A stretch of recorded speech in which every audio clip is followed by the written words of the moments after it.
All right. Hi, everybody. JD Simon coming at you. We're going to have some more fun tonight. Welcome to Greasy Time.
Off a little bit here. How y'all doing?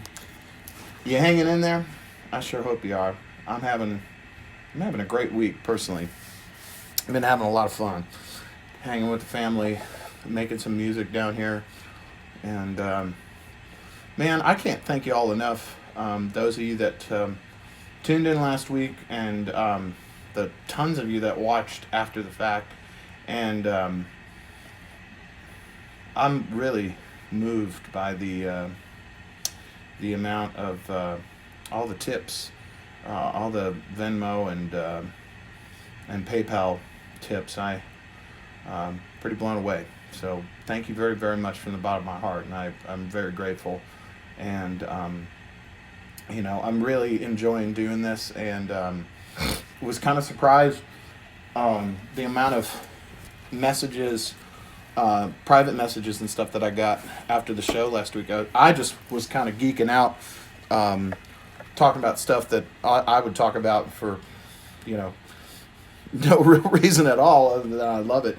And I just couldn't believe the response to it. So we're doing volume 2. This is episode 3 of Greasy Time. So, hey, you know what? Welcome to the show. Yeah, and grateful to be back with you. And I'm gonna throw the Venmo and PayPal up there, my little logo, because I'm trying to do things all legit and pro and stuff like that. But at any rate, we're gonna continue on. I'm gonna talk about a bunch of other people I really love that I didn't talk about last week, and a bunch more records. That I've learned from and that I listen to all the time. And also I'm going to answer a couple of questions. Right out of the gate, I'm going to answer a couple of questions. There were a bunch of people asking me about, modern blues players that I really love. I named a few of them at the end of the last episode. But there's a bunch more, and I left a bunch out. Obviously, at the top of the list is, Jimmy Vaughn, and my dear friend Anson Thunderbird, who I'm going to try and get on the show here, actually. We're going to try and work that out. As like the elder statesman. But, I'm pretty sure I mentioned, Kid Ramos and Junior Watson and Kid Anderson out in California. I love his playing a lot. And I mentioned Dylan Bishop in Austin. There's a bunch of guys in Austin, Texas, though. We've never met, but we're kind of social media buddies. The great Johnny Moeller, give a shout out to you, brother, who's the current guitar player and has been for quite some time in the Fabulous Thunderbirds. But he's a fantastic, one of the best there is, and he has another band called Barfield that is fantastic, and he's a funky dude, man. And there's another guy that was in the Fabulous Thunderbirds with Johnny, Mike Keller in Austin. That again, I don't know Mike, but I just think he's fantastic. Big John Atkinson is phenomenal. I think that's as good as there is. He's amazing. But that's and I mentioned Patrick Sweeney from here in Nashville. There's another really good friend of mine here in Nashville, a guy named Joe McMahon. He had a band called Llewellyn and the Sun back several years ago, and he's as funky as it gets, and I love him dearly. Shout out to you, Joe. I hope you're doing well. And so that's, those are guys that immediately come to mind. A few more names of people to check out that I just think are absolutely fantastic, and the real thing. And I get tons and tons and tons of questions about gear. Most of the stuff that I've been doing, so I sort of purposely kind of set stuff up so you can kind of see it. Most of last week on the old school stuff, I'm playing through this old Alamo that I got from my dear friend Charlie Daughtry in Texas. This is a little like 5-watt, and this thing just sounds like 1949, and I love this darn thing, and I bring it with me everywhere. And I've got my quad reverb, and I've got some other stuff, but something I've been obsessed with a lot lately is this old Ampeg Gemini 2. I just got it, and man, I love it. But don't everybody go buy them, because I want to get a couple more before the price goes up. I just love them. Magic Sam used, there's pictures of Magic Sam using them, and I'm trying to think, there's pictures of Otis Rush using them, and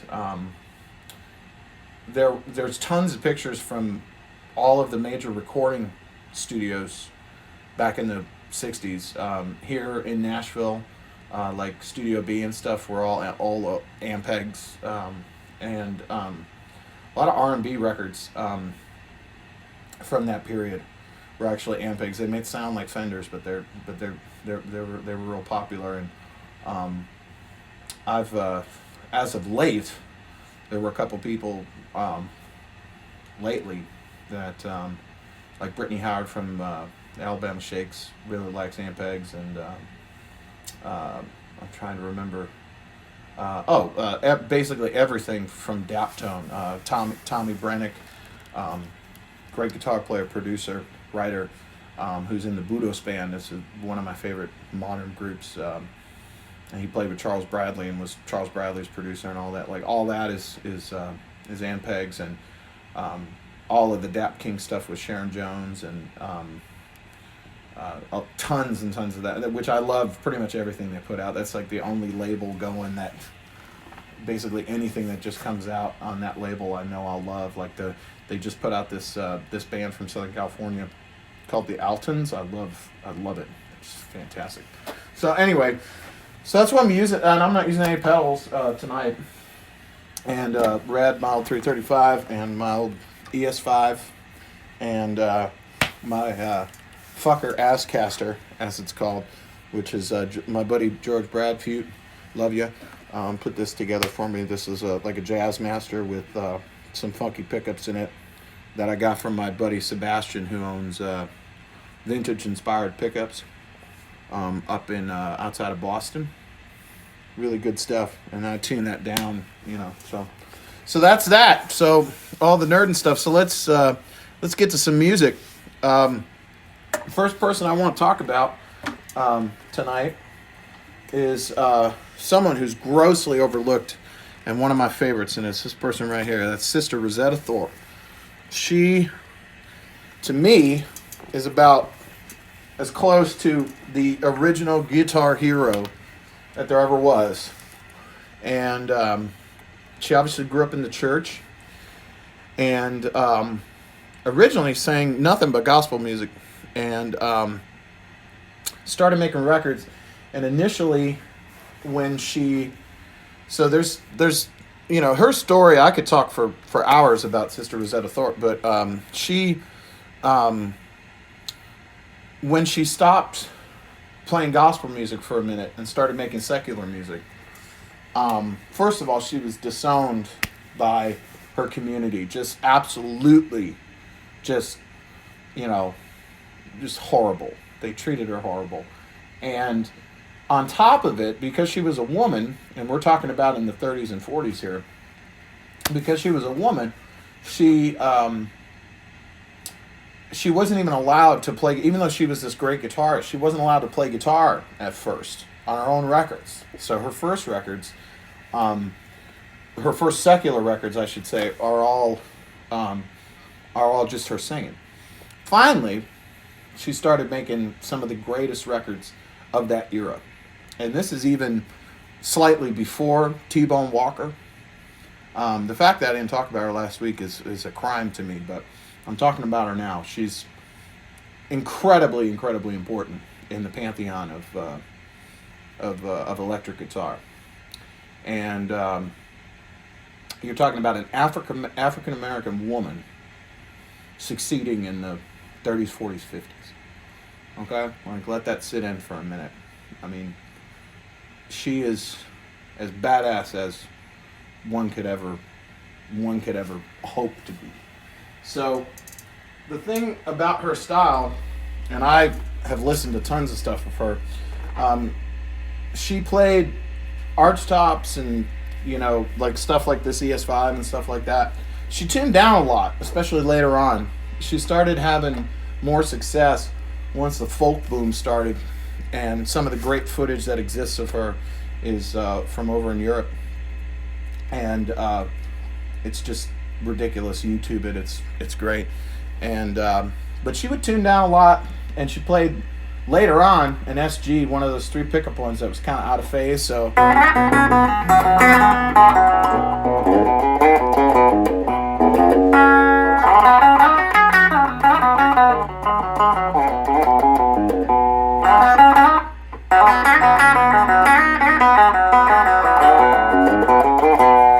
she played with her fingers, thumb pick mostly, again with the thumb pick like Lightnin Hopkins and many others of that era.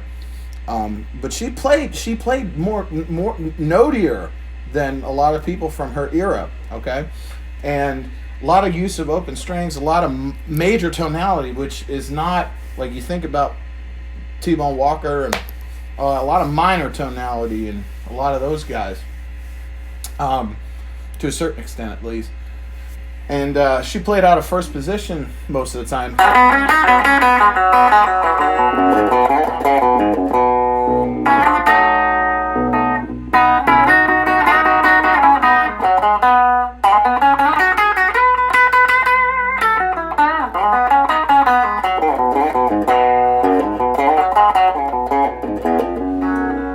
This train is a clean train. This train.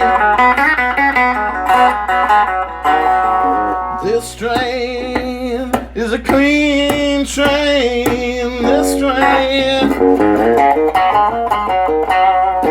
This train is a clean train.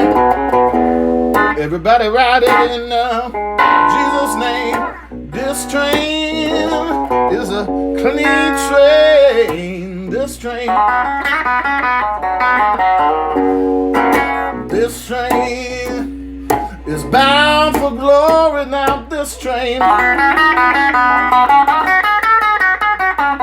This train is bound for glory. Now this train.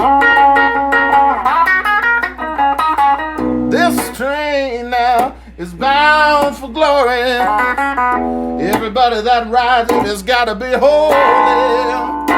This train is a clean train. Now this train,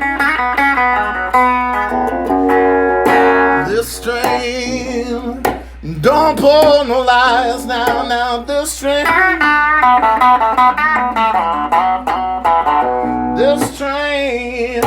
don't pull no lies. Now this train, yeah, now this train don't pull no liars, no false pretenders and no backbiters. This train is a clean train. No, this train. All right.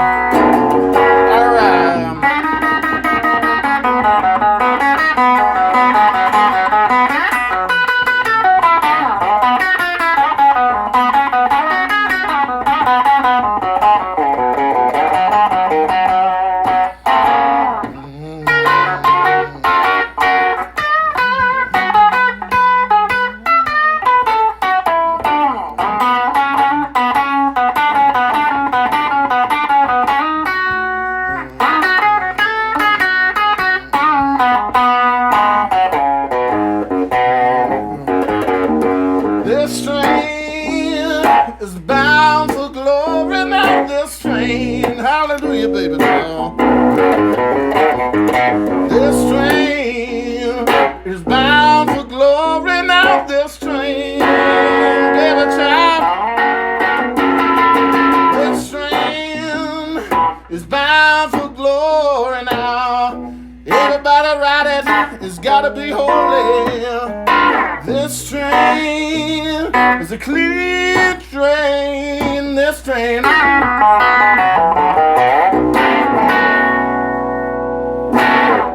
Yeah, a little bit of this train, something she used to do all the time. And one lick she used to do all the time, she used to do that a lot. That's something that I got from her. Gotta use your fingers again.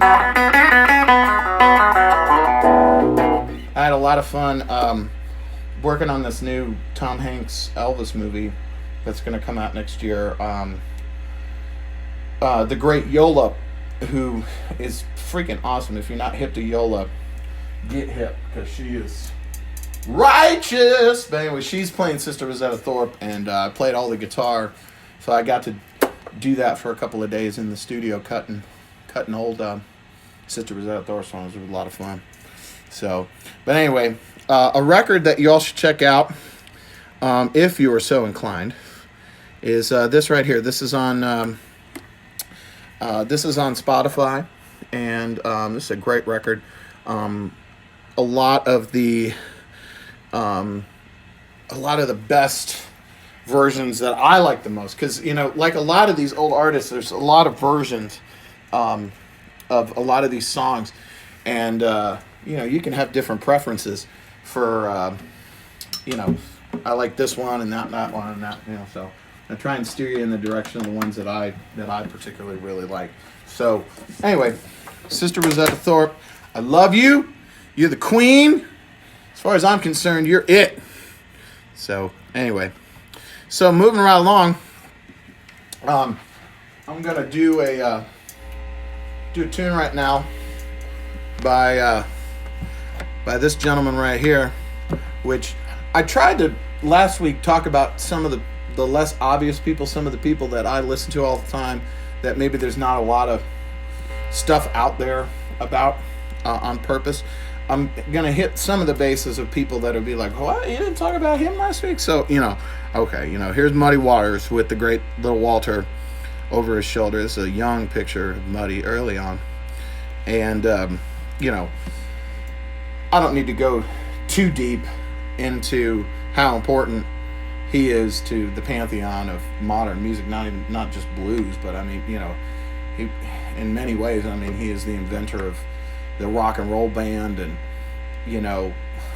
my goodness, it's just, his importance is kind of hard not to acknowledge, even if you're kind of thick in the head, so anyway, Muddy, his first records were just him with an upright bass player, or him by himself, or him with a harp player, took a minute for the whole band to get in there, and you know, he had what a band, which I'm going to talk about in a minute. But you know, his early style, I'll talk about his slide playing in a minute, which obviously is very important.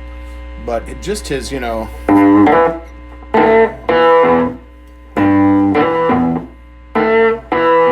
well, I was a catfish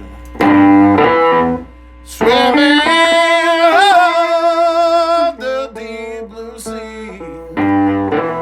I have all you pretty women you should have to meet. Sure enough, well, sure enough, well,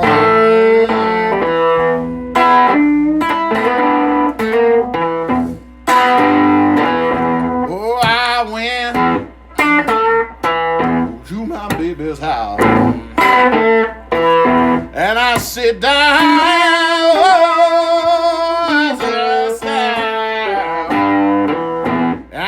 She said, come on in now, muddy. My husband just now left. You know, she just now left. Well,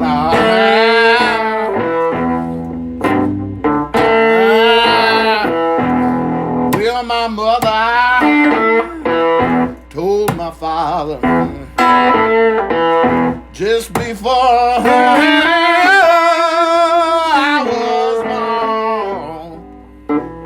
I got a boy child coming, gonna be a rolling stone. Sure enough, he's a rolling stone. Oh well.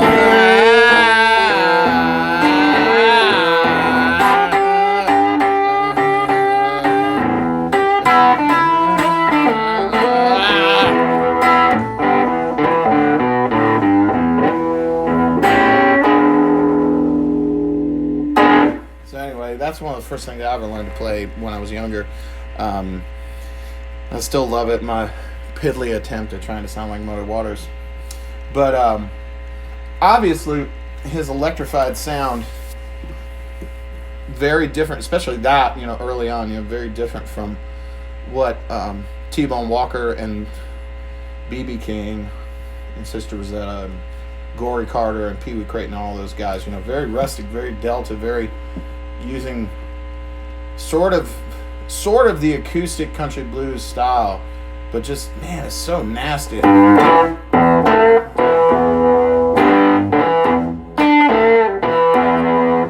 And so the other thing to talk about with Muddy, obviously, is his slide playing. And you know,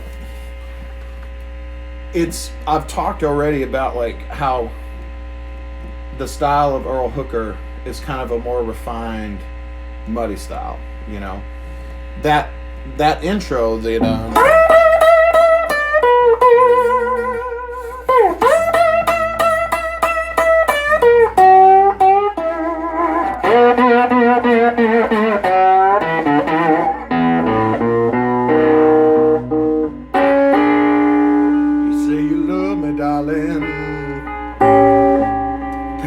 call me on the phone sometime.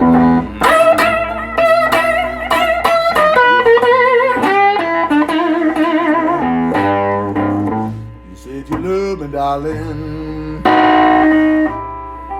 Please call me on the phone sometime.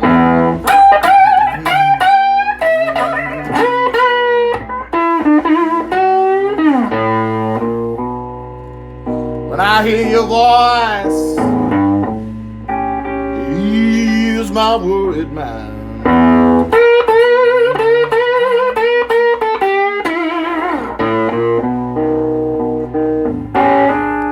One of these days, baby child, will show you how nice a man can be.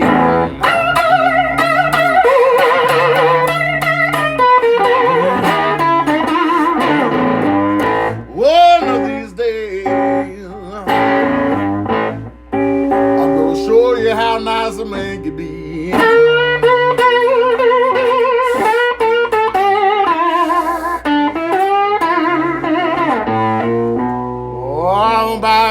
Cadillac. If you would only speak some good words about me.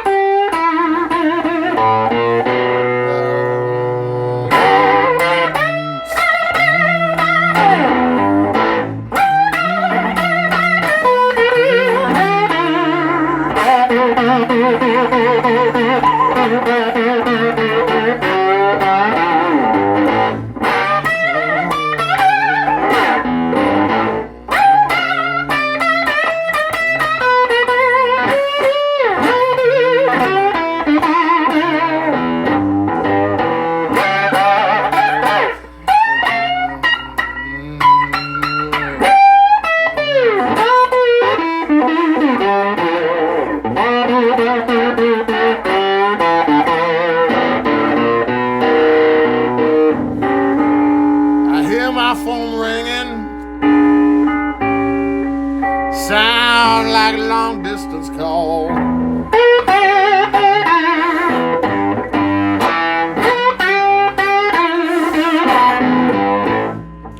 I hear my phone ringing. It sounds like a long distance call.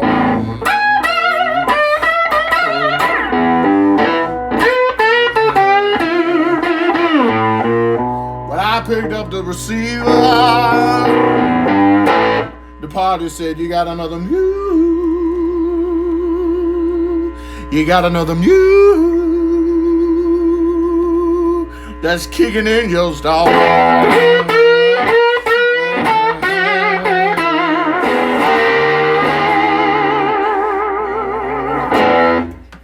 So that's my favorite slide of Muddy's. As you can tell, his style, you gotta go crazy with the vibrato, but it's still in tune, sorta. Like, it's a feel thing that it's hard because, like, you don't want to go just, you don't want to go totally crazy where there's no tonal center, but it's like he had this really distinctive, like you knew it was Muddy Waters, And I mean, it's, Hound Dog Taylor that I talked about last week had a sort of similar vibrato to a certain extent, but still no one sounded like Muddy. And I just love him a lot. So, and that's one of my favorite songs. And that's another fun thing about this thing for me is, I when I'm touring around, I do my own music, and I only do, there's might be a handful of covers I shuffle in and out from time to time, but this is really fun for me because this is stuff I sit around messing around with at home and don't really play live, So it's fun for me to get to do this, So thank you, grateful. So for a record, I mean, there's a million compendiums, right? Do you really need me to tell you a Muddy Waters record? But here's one that I'm sure you've heard and seen of. The good old best of Muddy Waters from the '60s.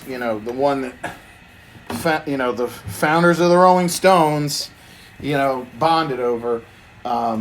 It's got Long Distance Call and that I just did, and I mean it's got Just Want to Make Love to You. It's got all the stuff that you need, but there's a million other things, and there's really nothing of Muddy's that I have heard that I don't like. In fact, I love Electric Mud a lot too, the record he hated, So the next guy I want to talk about is still connected to Muddy. This is a great photo I found. This is another thing that I kind of dig around and try and find good photos for these as well, and it's another fun part of this. But this is actually that's the original Muddy band. So from left to right, that's Muddy, obviously, and then that's Little Walter in the leather coat, and then there on the guitar with that Telecaster, that's the great Jimmie Rodgers. And then the last guy right there, that's the great Otis Spann playing piano. So I want to talk about Jimmie Rodgers for a moment. Jimmie Rodgers was the original, band leader, and he was the original, part of the original crew with Muddy in the late 40s. Jimmie Rodgers, Little Walter, and Muddy, and Otis Spann, the original, what they used to call themselves the Headhunters. That's right there, this picture. I mean, that's the, the birth of, rock and roll in certain regards. And Jimmie Rodgers is somebody that I talked a lot last week about Eddie Taylor. Jimmie Rodgers is pretty much just as important as far as being a mentor and being a teacher to all of the young guys in Chicago. Freddie King in particular, and Magic Sam, and later on when Buddy Guy came to town, Buddy Guy and Hubert Sumlin and all these guys. Jimmie was a very important figure and guitar player, and somebody who people don't really talk about. And Jimmie obviously would back up Muddy, so all of that.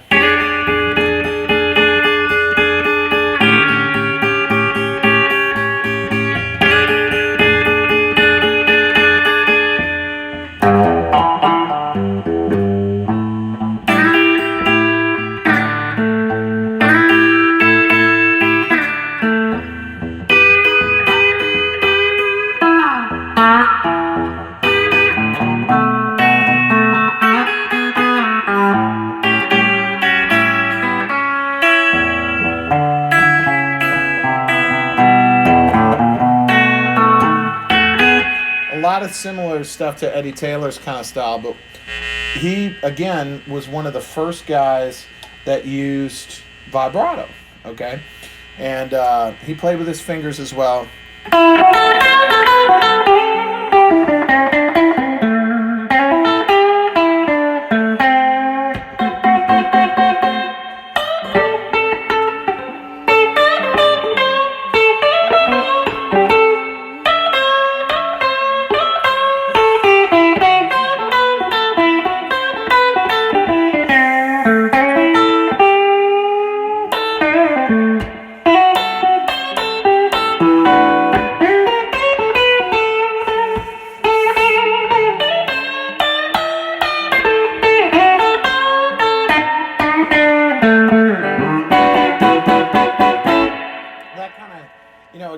You can kind of hear, when you listen to Jimmie Rodgers, you can hear Magic Sam, you can hear elements of Freddie King, same as you can with Eddie Taylor, okay? And there's a tune of Jimmie's that I love. It's called Walking by Myself.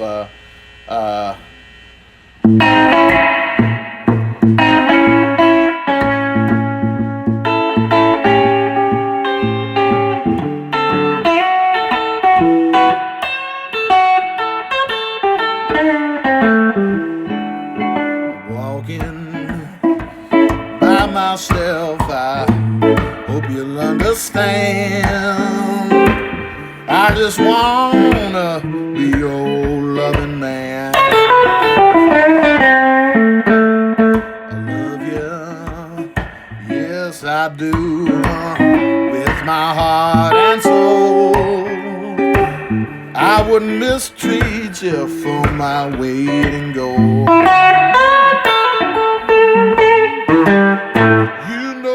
I love you, it's true, yeah. Got you all my love, baby. What more can I do? Walking by myself, I hope you'll understand.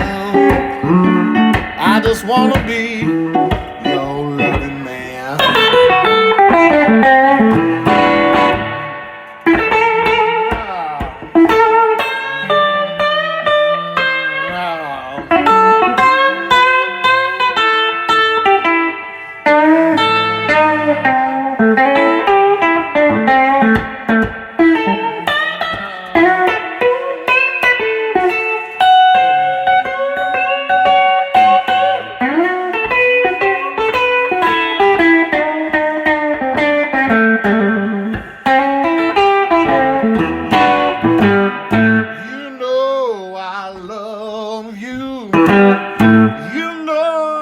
true, yeah. Give you all my love, baby. What more can I do? Walking by myself, I hope you'll understand. I just wanna be your loving man.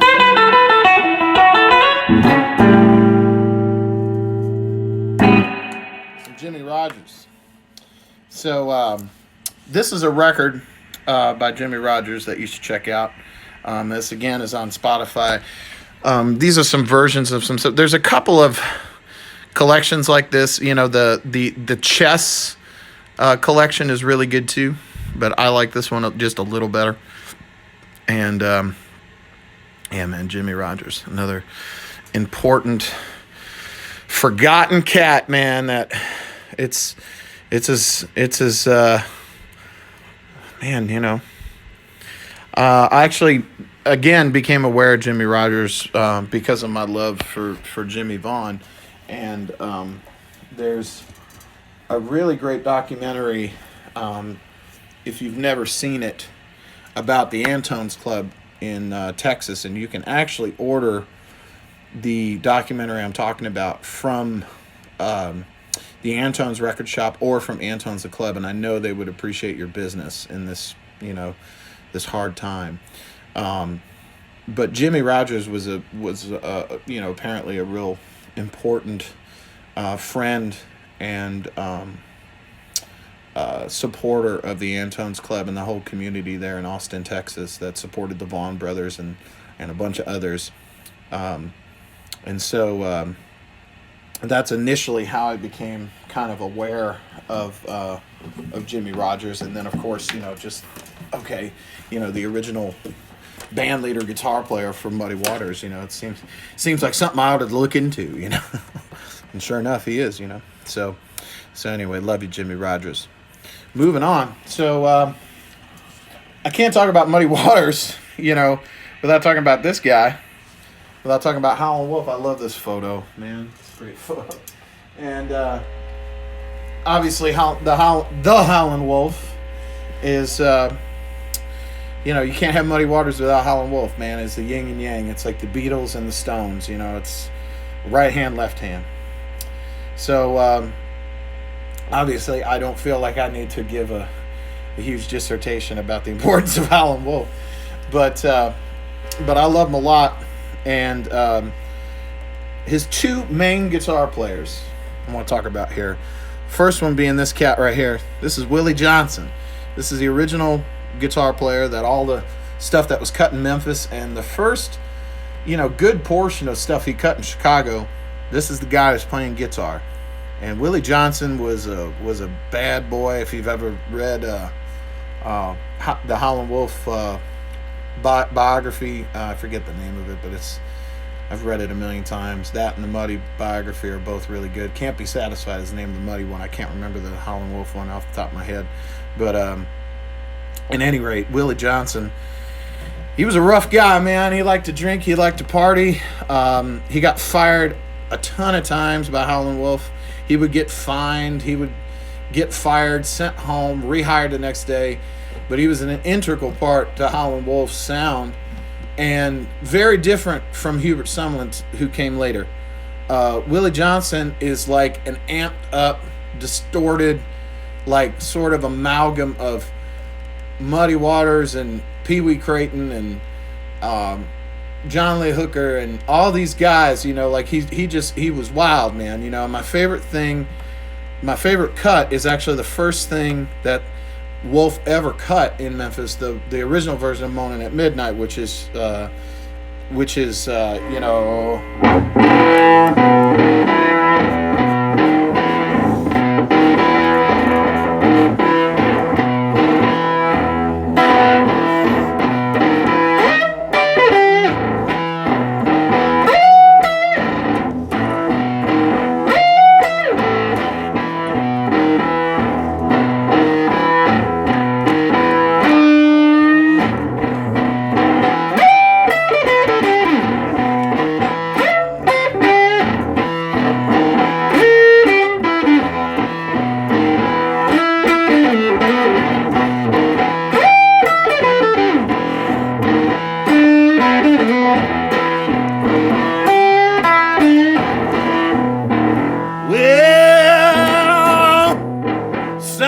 somebody knocking at my door. I can't sing like Howlin Wolf, but just, I mean, you know, for the time period, I mean, that's just crazy, man. That's wild music, man. That's punk rock, man. This is insane. Willie Johnson. So, in an era where everybody was trying to get clean recordings and stuff like that, man, the Wolf Records cut in Memphis with Sam Phillips. I mean, they're just the dirtiest, raunchiest, filthiest stuff. And Willie Johnson, you know, I just love how wild he was, man. You know, he was as wild as Pee Wee Crayton or Lightnin Hopkins, maybe even wilder, you know. And like on How Many More Years, you know, my piano, actually the phone is sitting on my piano, but you know, the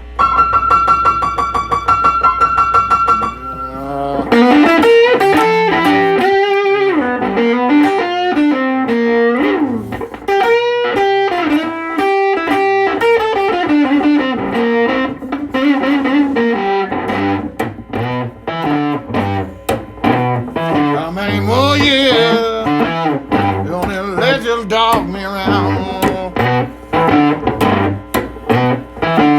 How many more years you gonna let me dog me around? When I'm gonna follow that big street in the ground. Just insane. Just insanely raucous.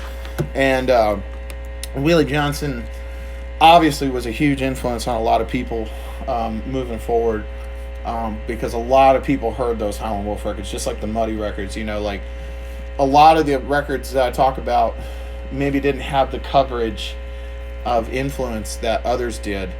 But I mean, you know, when you're talking about Muddy Waters and Howlin Wolf, I mean, these things were finding their way all over the world. Obviously, you know, the British found them and loved them, you know. So there's two different records. I mean, again, with Howlin Wolf, there's a bunch of compendiums. All of it is great. None of it is bad, you know. This is the first record I ever had when I was a kid. The Moanin' in the Moonlight record is, you know, it's a famous record. But a lot of the stuff on this record is actually the re-recorded versions later with Hubert. So to hear the Willie Johnson stuff, you got to get like the, you know, the stuff that's actually like in chronological order, you know, because but this is nonetheless a great record, you know, and the Real Folk Blues, which is basically all of the classic, you know, Hubert era stuff. And speaking of Hubert, there he is right there. This is him and Wolf playing. And you know, there's been a lot of stuff written, and, you know, I mean, he's obviously one of the most important, you know, guitar players in history. And my good friend Jimmy Vivino knew him well. I talked to Jimmy the other day. Jimmy, if you're watching, I love you. Shout out to you. But nonetheless, you know, another extremely important person to pay attention to. And one of the things about Hubert's playing that is so identifiable is obviously the story that's been told a bunch of times.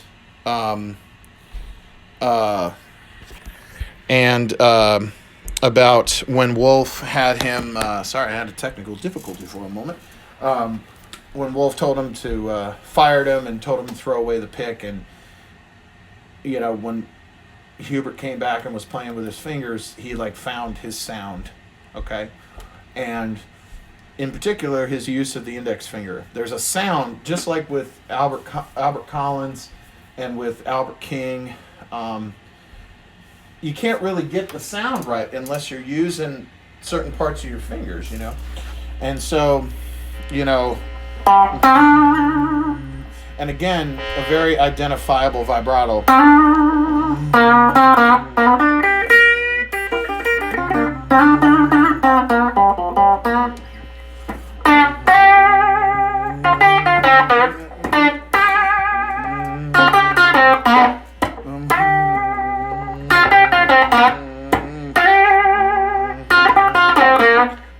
for me to do because I can't really do it that well. But that sound.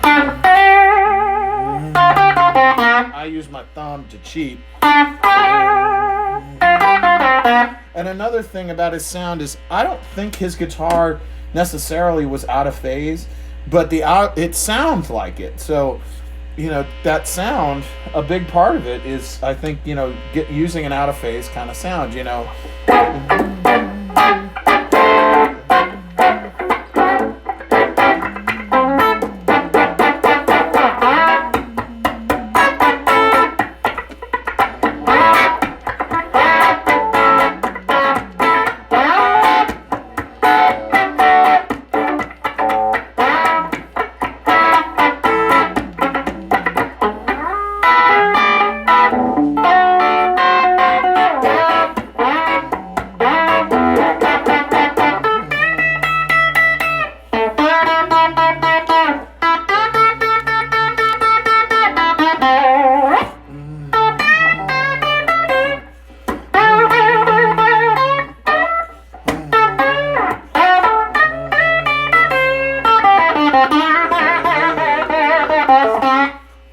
Of Hubert, I think of the kind of overbending.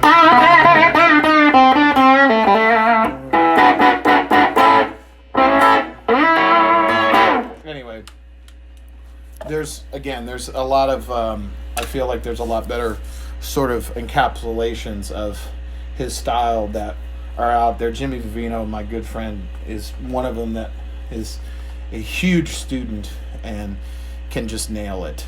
And love you, Jimmy. So, anyway, but I just, you know, in the spirit of things, I just didn't want to not talk about his importance and obviously influence on me and those records. And, you know, it's an important thing, you know. So, I'm going to break rank for a minute and sort of go to something that I got a bunch of questions about because it's, you know, I've talked about B.B. King in all of these, and I'm going to talk about him again because I freaking love B.B. King. I can't help it. So one thing that I want to do, though, is I want to tell you about another record that is a really important record and is, you know, basically after this, I've told you my favorite B.B. records. If you watch all these episodes, this is the last one, but this is one I listened to a ton when I was a teenager, because it took me till then to find out. Because basically, with B.B. King, you have two different eras. I've talked about this a little bit, but it's like you've got the 50s era, when he's recording for Kent and Crown, and then you've got the second era, which is the incredible vibrato era.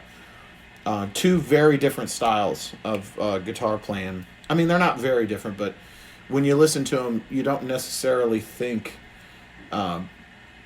I was a little surprised the first time I heard this record right here. This is called Singin' the Blues. And my dear friend Nick gave me a great old copy of this, and I treasure it. But this is actually BB's first album, and it's a great one because a lot of the songs on it are songs he would play for the rest of his career. But they're in their infant style, meaning that he's playing them in a slightly different, you know, he's not doing the stinging vibrato Live at the Regal thing, you know.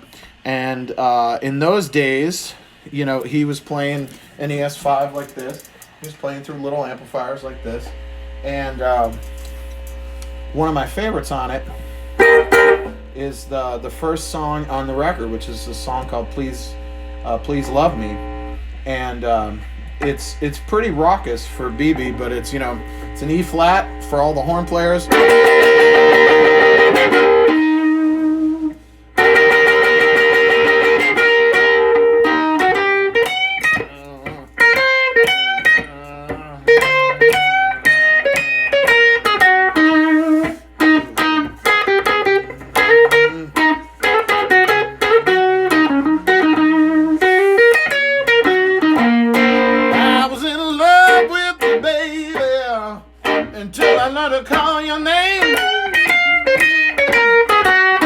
I was in love with the baby, and I let her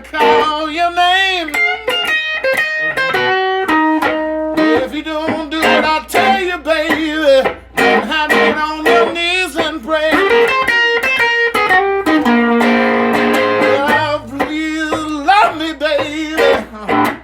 I'll do anything you tell me to. Well, now love me, baby. Do anything you tell me to. Yeah, I'm done doing what I tell you, baby. I'm gonna need for you. All right.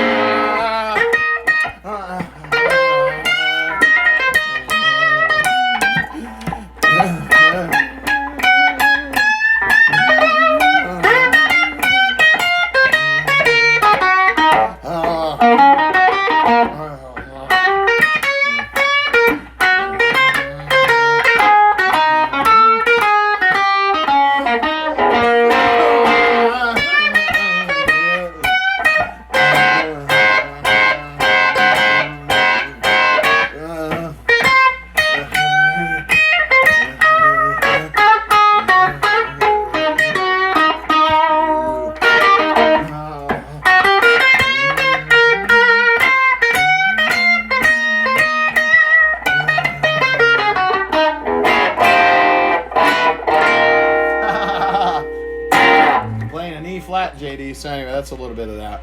But that record, that kind of stuff. So as you can tell, I mean, it's like on this, you can't, on this kind of guitar with big, huge strings, you can't really do the normal BB thing. So that's kind of, it's a great record to listen to, and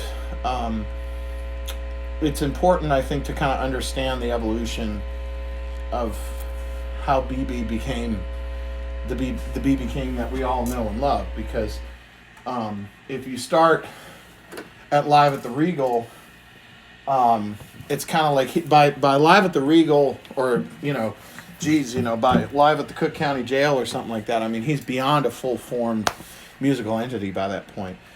It's very fascinating, to me at least, to kind of see the progression, and especially when you have no real precedent. There's nobody that ever sounded like that before. You know what I mean? So it's like, wow. Like, how did this happen? It just kind of happened. Like a seed growing into a flower. So anyway, wanted to throw just a little bit more BB in there for everybody. So now we're going to talk about three guys that aren't necessarily, like, two of them played guitar, one didn't, but just a part of blues that is a big part of my listening and a part of my love. Three guys from Louisiana. We're going to talk about Excello Records, which was basically the Chess Records of Louisiana. So you had Chess and you had Cobra up in Chicago, and then you go down, and then you had King Federal in Cincinnati. You had Sun Records in Memphis, and if you go down to New Orleans area, Baton Rouge, go down into Louisiana, you had Excello Records. And Excello Records was sort of, I always say that Excello kind of sounds like a haunted house. Like they had this sort of spooky, rustic, very rhythmic, not that the others weren't, but it's just, like for example, like, it's just, Excello sounds like Excello to me, just like Chess sounds like Chess to me, just like Cobra sounds like Cobra. They all had like their sound, and so the first guy I want to talk about is the King Bee himself. This is Slim Harpo, somebody that I love a lot. I listen to Slim Harpo all the time. And Slim had a bunch of hits. He played harmonica and played guitar.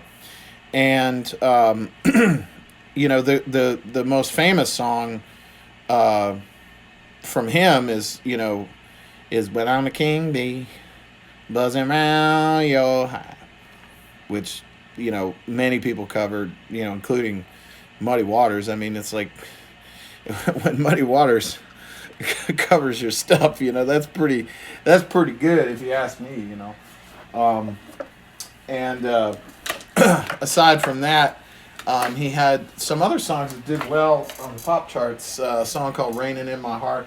Raining in my heart. It's a great tune. And one that I do fairly often, which is one of my favorite tunes. And got to turn some shake on. That's what Pop Staples used to call tremolo. Shake. This is...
favorites. That's one of my favorites. Certain records, when I hear the old ones, you know, they just really make me happy, and that's one of them. It's one of my happy place records.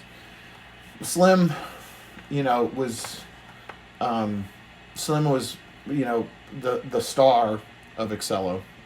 Had the biggest hits with King Bee and that, and Raining in My Heart, which actually charted and did fairly well. And a record that you all should check out is this. Again, all these are on Spotify. This is a really good collection of all his, you know, best stuff. And God, I mean, it's just so good. So I can't talk about Excello Records without talking about this guy right here. This is the great Lazy Lester. This is a young photo of him. Lazy Lester was a great frontman, singer, harmonica player. And had it, you know, the thing about all these guys is they had their own thing, you know, they had their own bag. And the thing that I love about Lazy Lester is his songs. You know, he had great songs. He had a song called "I'm a Lover Not a Fighter," which is a great song that a bunch of people have covered. And there's a tune that is probably his most well-known tune is a tune called "Sugar Coated Love," and that's something that I first heard the Fabulous Thunderbirds do. But man, it's just so funky, man. It's just, you know, I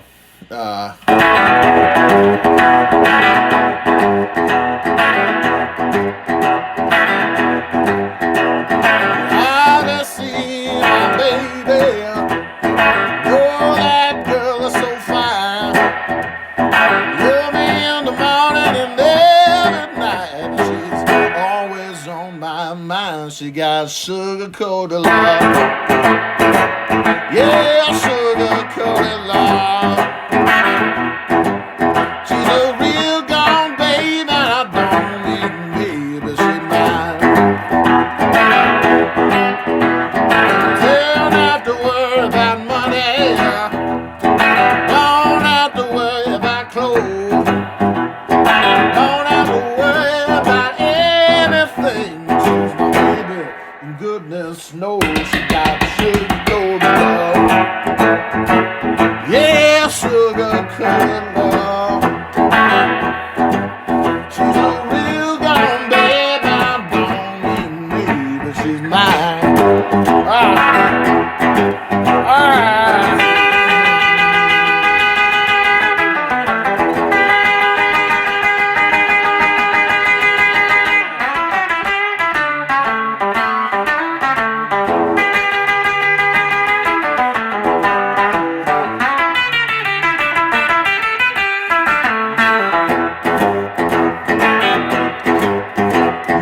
Take your pick of the others, anyone you choose. I'm holding on to this baby of mine, 'cause she's got what I can use, and that's sugar-coated love. Yeah, sugar-coated love. She's a real gone baby, I don't need maybe she's mine. Yeah. She's mine. Yeah. Yeah, she's mine.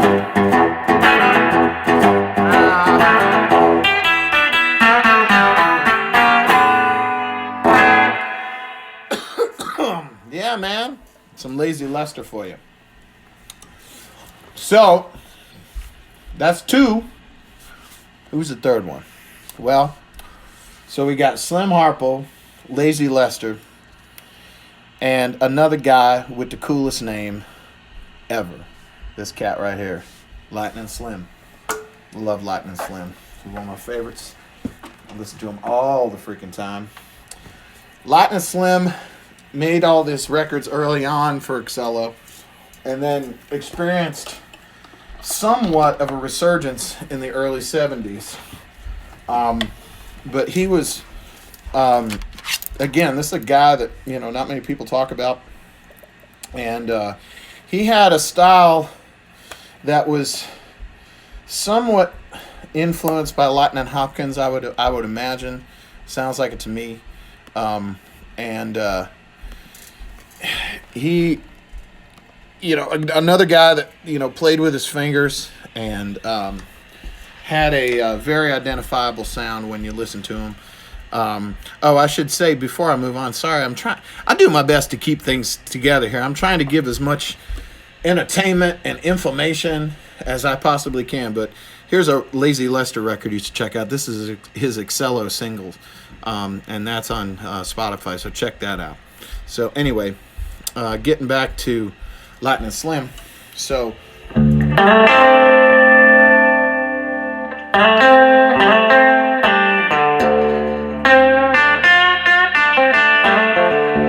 he's another guy who tuned down a lot, and so he played jazz masters quite a bit. He had this really funky sound. Okay, he had an identifiable sound,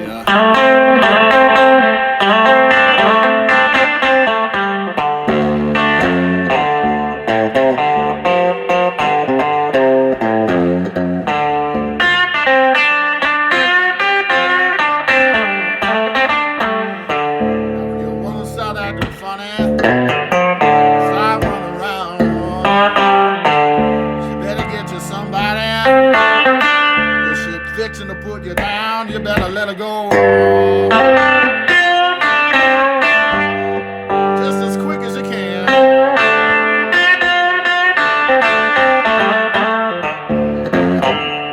'Cause that voodoo girl is going down too. She done voodoo the voodoo man.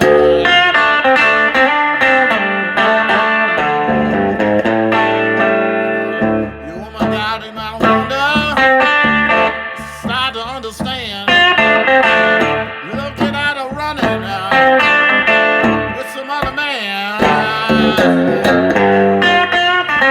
After all I did, that's all of what I can.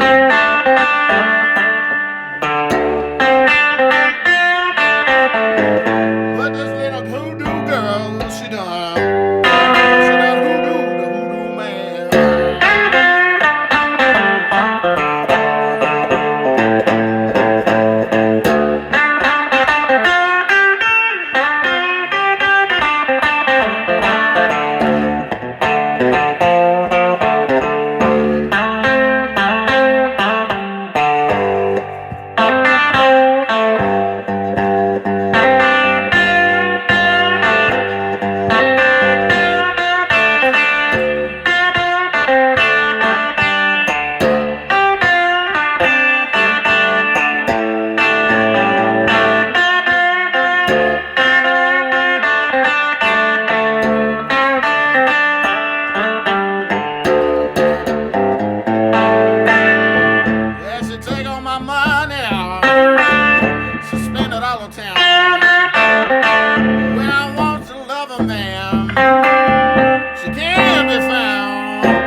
To him, he's so good, man. He just hits the strings, and he had this funky, clean, present kind of tone, and just really, it's just so good. Sound like a haunted house, man. And this is a record of his that you can find. It's a Lightnin Slim. It's, you know, again, there's a lot of different versions of his. I know it sounded like a broken record, but that's the best versions of his stuff that I tend to listen to. And yeah, just a really big fan. And wish there was more. You know, there's some footage of him from the early 70s. I wish there was more, you know, but there isn't. You know, it's just one of those things where it's like all these guys, you got to just make do with what there is and take a little bit from them, and, you know, and enjoy it, man. So, next, I have to talk about this guy, Buddy Guy. And that's, incidentally, right behind him, that's the old Fred Below, one of the most important drummers in blues history right there. Fred Below was one of the house drummers for Chess in Chicago, and a very, very important archetype of the sound of those records. And this is a photo of Fred playing with a very young Buddy Guy at Teresa's, which was a club in Chicago that Buddy and Junior Wells, that was their house gig for years and years. And incidentally, it's one of the only buildings in Chicago that is still standing. The Teresa's nightclub, where this was taken, was in the basement of an apartment building, and the building, as far as I know, is still standing. And all the other clubs from back in those days, Peppers and Silvio's, all those clubs that Muddy and Wolf and Otis Rush and Magic Sam and Elmore James and Earl Hooker and all those guys played, you know, they're all the buildings are long gone, but this one's still, as far as I know, is still there. And you know, I have some really fond Buddy Guy stories I've gotten to open for him over the years, and first met him when I was a teenager, and have a lot of stories that are kind of X-rated, so I probably shouldn't share them on this, but ask me about him in person someday and I'll be glad to tell you. You know, Buddy, I'm sort of conflicted with Buddy Guy in this regard, is that I love his early stuff. I love him I mean, there's a reason why Eric Clapton and all the British guys and the Vaughan brothers and everybody else that heard him fell in love with him. He was an exciting, young, authentic, the real thing. And he was a peer in certain ways to those guys because they were more similar in age. I'm not as much of a fan of the the later era of Buddy as much. It's just not my bag. With the exception of the Sweet Tea record. He made that, I think, about 15 years ago or 20 years ago or something like that. That record is ridiculous. And has Jimbo Mathis on it, which is a guy that I have a lot of respect for in Mississippi. But in any rate, I don't really want to dissect Buddy's style again because there's a lot of. I just want to acknowledge him. But the one thing I do want to do is I want to turn you on to a record that's really, really important. This record right here. This is Big Bill Hill's Live at the Copacabana. And this record, so that's the American version that came out of this record, okay? And then this was the version that came out in Europe and also got re-released later here in America, and it was called Folk Festival of the Blues. But those are the two different covers. This is not on YouTube. It's not on Spotify or Apple Music. You are actually going to have to go find a version of this record and get it. But I highly, highly, highly recommend it because this is the record that this version, the American version, this is what the Vaughan brothers and Billy Gibbons and the Americans in the late 60s heard this record, which it's a radio show where the house band is Willie Dixon on bass, the great Willie Dixon, Otis Spann on piano, and I don't know who is on drums. It's probably either Odie Payne or Fred Belo or one of those guys. I don't know. But a fresh from Louisiana, young as hell Buddy Guy is the guitar player in the band. And he is highly featured on every track. And they back up Muddy Waters, Howlin Wolf, and Sonny Boy Williamson. Okay? All in their prime, okay? This is an amazing record because all of them are in their prime, and you hear the most exciting Buddy Guy you'll ever hear in your life, okay? Just incredible. And this is the record that turned all the Americans, the young baby boomer era Americans, onto Buddy Guy, okay? And then this is the one that Eric Clapton first heard Buddy Guy before Buddy Guy came over to England, okay? This is a really important record that influenced a lot of people, and it's hard to find. But it is just insane, and I can't say enough about it.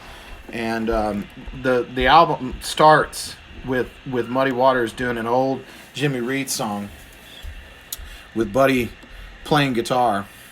It's a tune called Wee Wee Baby. It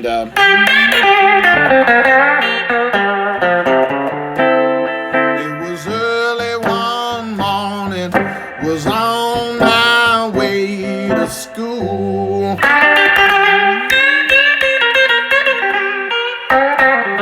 I was early one morning, was on my way to school.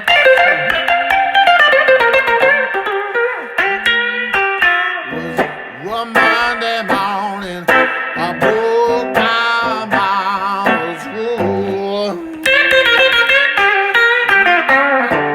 Well, now, ooh-wee, baby, you sure look good to me.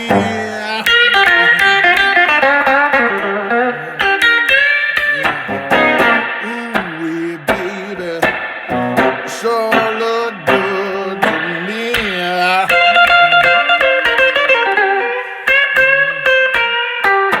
Sometimes I wonder, who can your love be?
that's a tune. And, you know, the thing that's so cool about Buddy's style, I mean, still to this day, to a certain extent, but he just had that intense, like, just that thing that is just like he was ready to blow up, you know? And it's so exciting because it's so unlike anyone that was playing blues, you know? So I completely understand. So, again, go get that record, Big Bill Hills, live at the Copacabana. Go to Discogs or go to Amazon. I'm sure you'll be able to find a CD or a vinyl version of it. And then here's the what was the European cover. So the last guy, and I can't believe it's, you know, the last one went an hour and a half, and I can't believe that this one's nearing it as well. I really appreciate y'all hanging in there with me, and those of you that are, and I hope that you're getting some enjoyment out of this. I sure am, and it's fun for me to talk about all this stuff because this is, you know, I inhale music, all different types, but I mean when it comes to, you know, R&B and blues and jazz, and you know, African music like Fela Kuti and stuff like that, you know, it's what I listen to constantly, more than anything else. And so it's just a great opportunity to get to share all this with you because, you know, I don't normally do, you know, unless I'm talking to you after a gig or, you know, something like that. So thank you very much for hanging in there with me. So the thing I want to end with today is this gentleman right here, great John Lee Hooker. And I knew John Lee a little bit, and he was a funny guy, real funny. Again, there's a lot of stories that I have of him from when I knew him when I was a teenager, that I probably can't say. You know, I could tell you in private, they're kind of X-rated. So, but let's just say John Lee really loved the ladies until the day he died, and he had a really great sense of humor. And he is, you know, I think somewhat like BB and Muddy and the Howlin Wolf, you know, one of the more known all over the world, because of a couple of different reasons. You know, him being in the Blues Brother movie, I'm sure helped the success of, you know, a song like Boom Boom, the Healer record that he made with Santana and everybody in the late 80s, that was hugely successful in a mainstream kind of way. But he was probably, I mean, from a trance standpoint, probably the most African influenced, whether it was intentional or not, I have no idea, but, you know, the most kind of African influenced, when you listen to him, of any of the bluesmen that I can think of.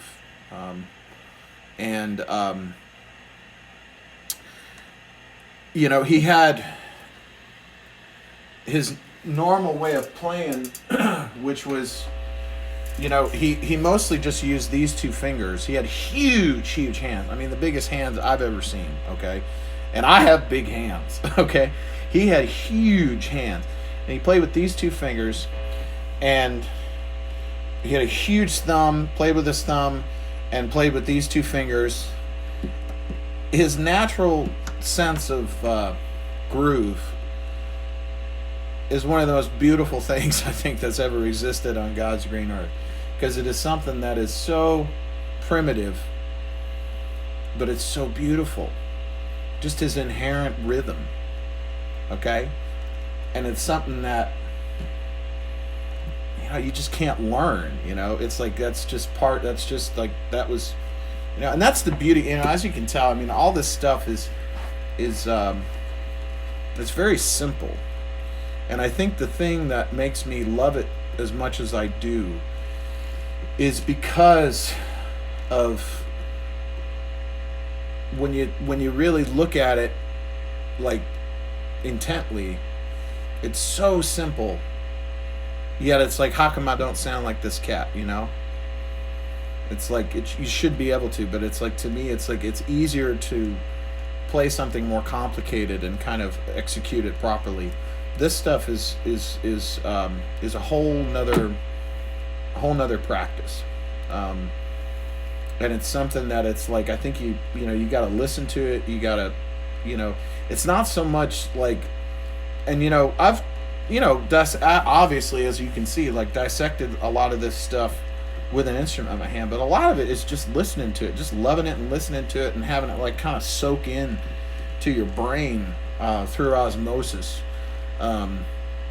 Because the one thing, as kind of deep as I'm getting with all this stuff, I think it's also very important not to be clinical about this stuff. I know that might seem, some of you might be going, man, you're a jive ass mofo, but saying that after all you've taught and talked about and all that, but it's like, you learn it and you keep it with a grain of salt, and it's like you have it in your brain and all that, but it's like not something to be, like you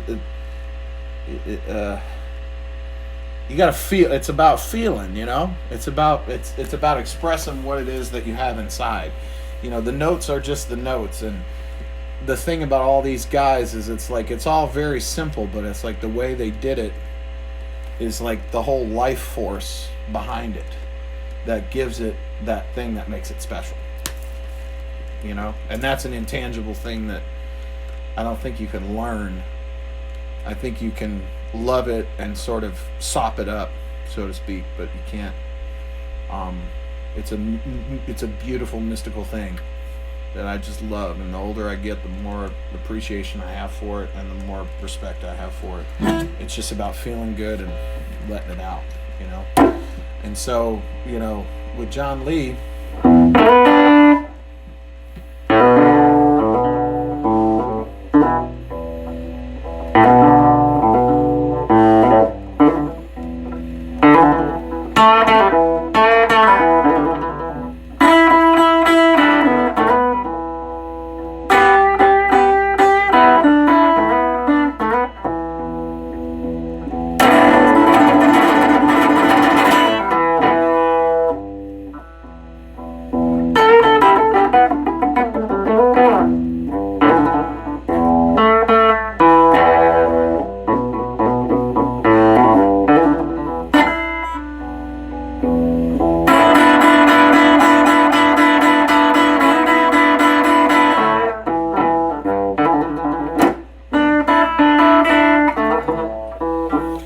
first guy that I know to do that kind of thing. That was a big thing with him, and he would unhinge his finger and do the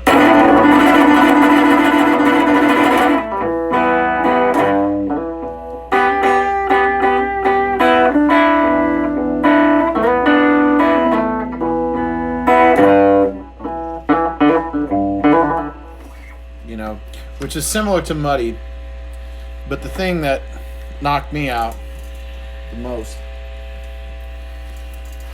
is his signature song, which is in drop, not drop, it's in open G.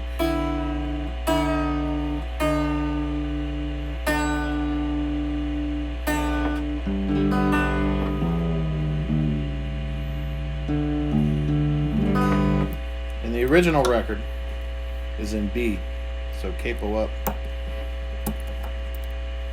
Put it in the wrong place. Here it is. So, getting into that rhythm, that boogie chillin'.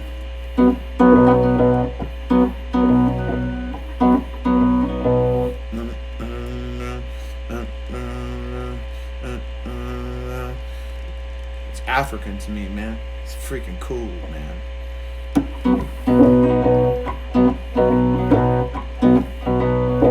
It's not. That's ZZ Top. I love ZZ Top.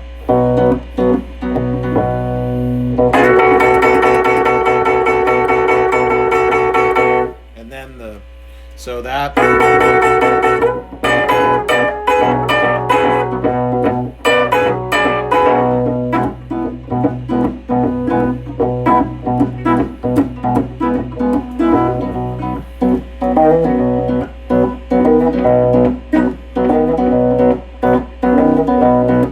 Those are the kind of moves, and it's subtle, and it's man, it's just so beautiful.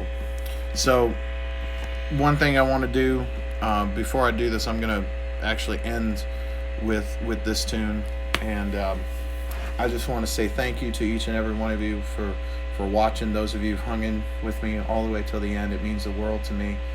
And I surely hope that y'all are taking care of yourselves and that you're all healthy.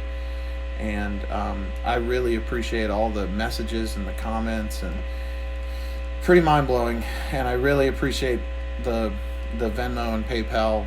It blows me away. Thank you from the bottom of my heart.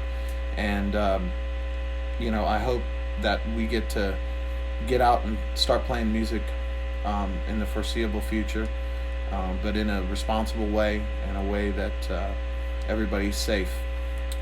And I'm really grateful.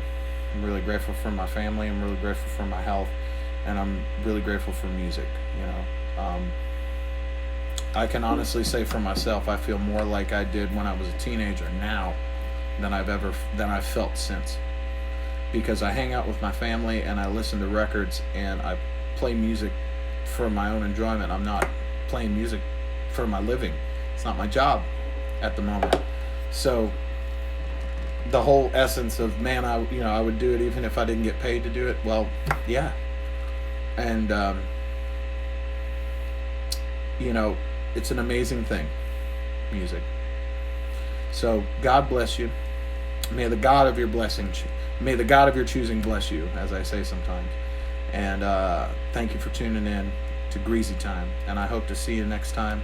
I'll see you next Friday. And may the force be with you, okay?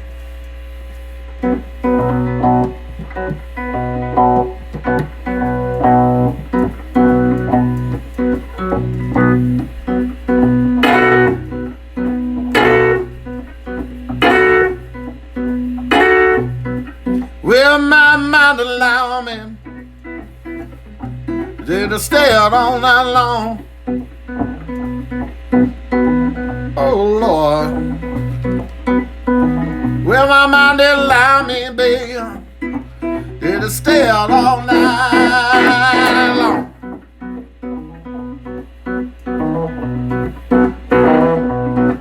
That didn't care long, she was working how.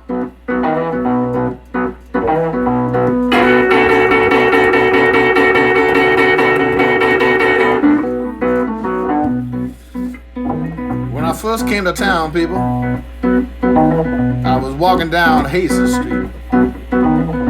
Everybody talking about the Henry Swain Club. I decided I'd drop into that night. And when I got there, I said, yes, people,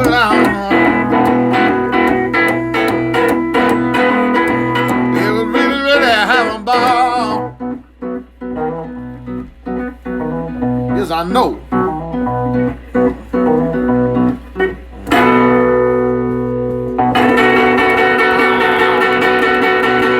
Boogie chillin'.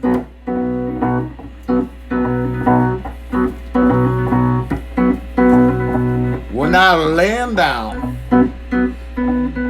I heard Mama and Papa talking.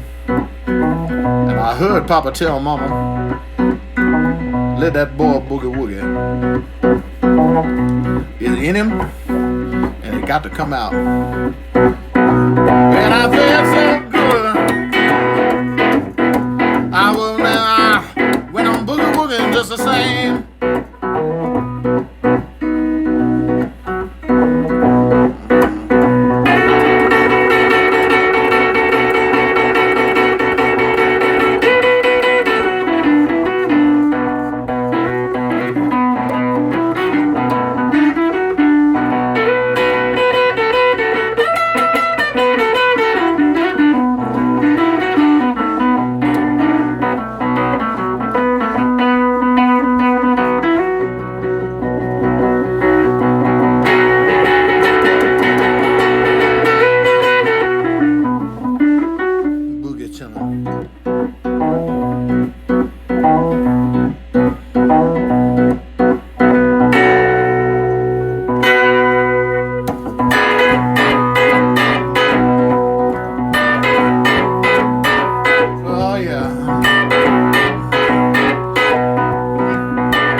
Take care, everybody.